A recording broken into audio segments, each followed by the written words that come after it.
সবাই বলে না, দোকানের সব দই নবদ্বীপের, লাল দই মানে নবদ্বীপের।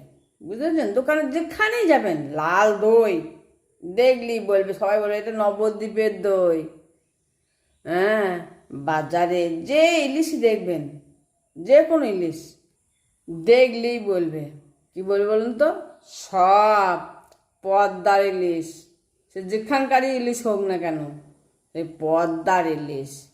আর বাড়ির সব দোষ কিন্তু, যে যাই দোষ করুক না কেন, যেখানে যাই হোক না কেন, সব দোষ কিন্তু আমার হয়ে যায়, অন্য কারোর হয় না। তাই বলছি, সব কিন্তু দেখে শুনে ভেবে চিন্তে কাজ করবেন। তাই মেয়ে মানুষের তেজ থাকতে হয়, জেদও থাকতে হয়, আর আত্মসম্মান বোধটাও প্রখর হতে হয়, তাই নয় বলুন? মেয়ে মানুষকে এমনিই হতে হয়। চাকরি করা মানুষদের জীবন দুটি কথাটি কেটে যায়, তৃতীয় কোনো ইচ্ছাই থাকে না। হ্যাঁ, সেই দুটি কথা হলো কি বলুন? স্যালারি এসে যাক আর রবিবার এসে যাক। বুঝতে পেরেছেন? এই দুটো কথা হবেই।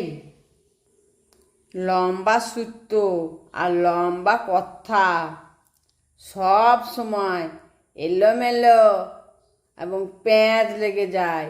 এই কারণে সূত্র যতটা গুছিয়ে রাখা যায় আর কথা যত কম বলা যায়, ততই কিন্তু ভালো, নয় কি বলুন? আত্মসম্মান মানে গরম গরম কথা বলা নয়, অহংকারপূর্ণ না কুচু স্বভাবও নয়। আত্মসম্মান বোধ মানে যা কিছু আমাকে ছোট করে তা থেকে দূরে থাকা অনেক ভালো।